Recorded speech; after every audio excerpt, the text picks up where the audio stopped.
The past year of Carlos Sainz's career has been crazy.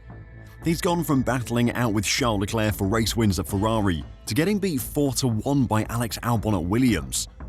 It's hardly been a fall from grace from the Spaniard though, who many agree is still a fantastic driver.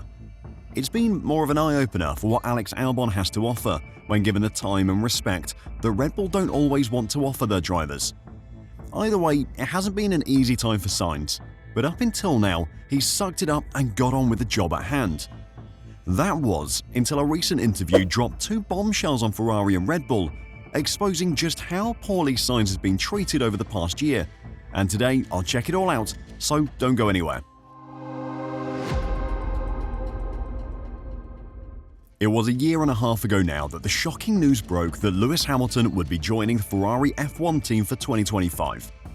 Hamilton left his Mercedes contract a year early to join the Scuderia, ending either Sainz or Leclerc's time at the Italian team.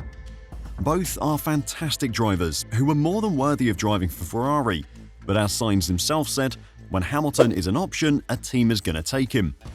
Leclerc had a slight edge over Sainz during their time together, and having come through at Ferrari as a junior and driven for the team his entire career, it was always going to be Sainz who was shown the door. That meant that Sainz was left in the uncomfortable position of driving an entire season for a team he knew wouldn't be keeping him around no matter how he performed. It also meant a season worth of negotiations with other teams to try and find a drive for 2025. He would eventually land at a Williams team on the up, but it wasn't a simple route to get there. Sainz recently spoke to the High Performance podcast about his reaction to the phone call he received in January of 2024, confirming that he was to be replaced by Lewis Hamilton at Ferrari. The Spaniard opened up about the moment he was told he wasn't going to continue his career with the Scuderia alongside Charles Leclerc. It was around the end of January or February, he said. I was in the middle of my training preparation for the 2024 season. I was hopeful that the Ferrari was going to be a competitive car, and I'd done everything in December and January, obviously to prepare myself for that season. Contract negotiations with Ferrari were a bit stalled in a weird way because we were talking since October to renew my contract, and they kept postponing the point of signing and the point of coming to an agreement, he admitted. Going into the winter of 2023, Sainz had no reason to believe that he was at risk of losing his seat. He had 3 strong seasons at Ferrari, beating Leclerc in 2021, losing out by 62 points in 2022, and then by just 6 points in 23. He will have roughly known the contract positions of the rest of the grid, knowing there were no big names due to be out of contract after the 2024 season. On top of that, he trusted Ferrari and Fred Vasseur. I never felt suspicious. I always felt like they were just busy with something else. And I never felt like it was not going to happen, because every feedback I was getting was, "We're going to continue for sure. This was just going to take a couple of hours to agree to the economic side of things, and the 2 or 3 things we need to agree on your future contract. But it's going to be an easy contract and we will do it very quickly." I went into the winter with that mentality of, it will get sorted before race 1 of the 2024 season. And suddenly, in the middle of January, end of January, I receive a phone call and they suddenly tell me the news. I heard from a friend that called me and I was completely shocked. I went from believing I was going to be in Ferrari for a while, still more, to suddenly now I'm out of Ferrari. Lewis is replacing me. What am I going to do now?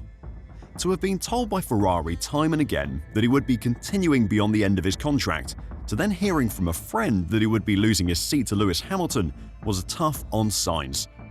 He went from having complete trust in a team that he'd built a strong relationship with over 3 years, to not even hearing from the team that he was going to lose his seat at the end of the season. It never occurred to me that that could happen, he said. It was a bit shocking. It took me a good week to accept it and to assimilate it. While it was a massive shock for Sainz to go from having a contract ready to sign to being put out in the cold, his troubles were far from over. A podium at the season opener, beating teammate Charles Leclerc, showed Ferrari what they would be losing, but at race 2, he had to be rushed to hospital to have his appendix removed. It's like life is hitting me hard for some reason in 2024.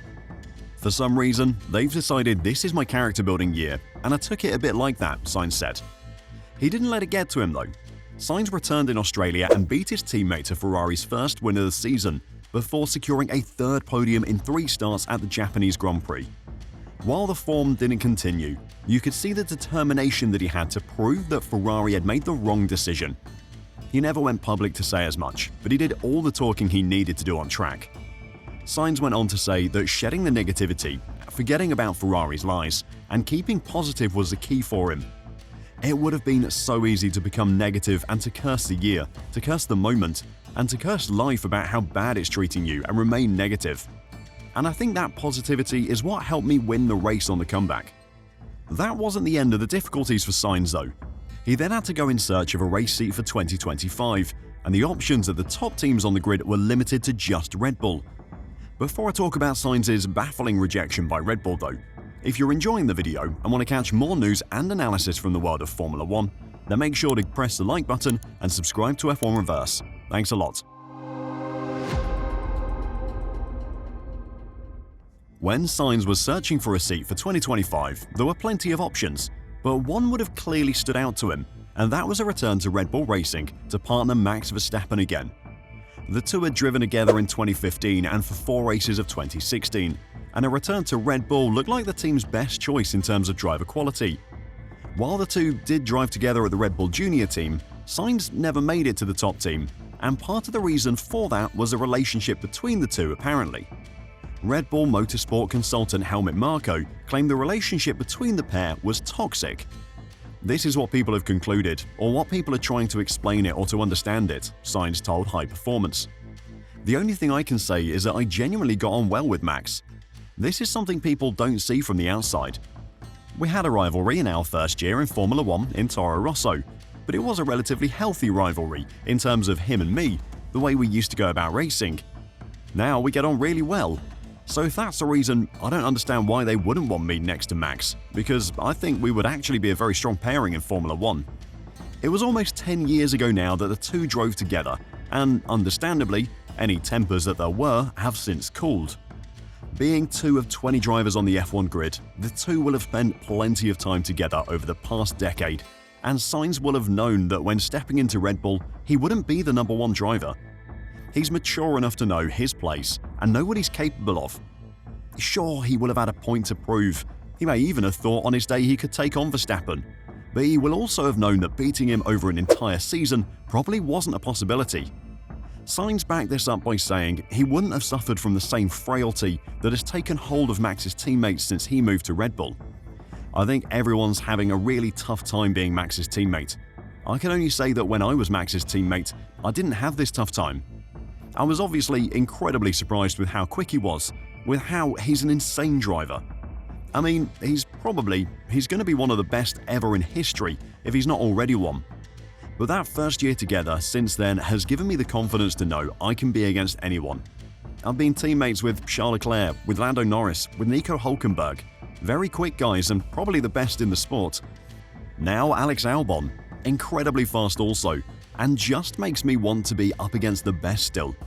I know I can take it, and I know that I've been successful in the past. Considering the difficulties that Red Bull have had this season with their second driver seat, it seems almost easy to say that Horner made a massive mistake by not taking Sainz back for this season.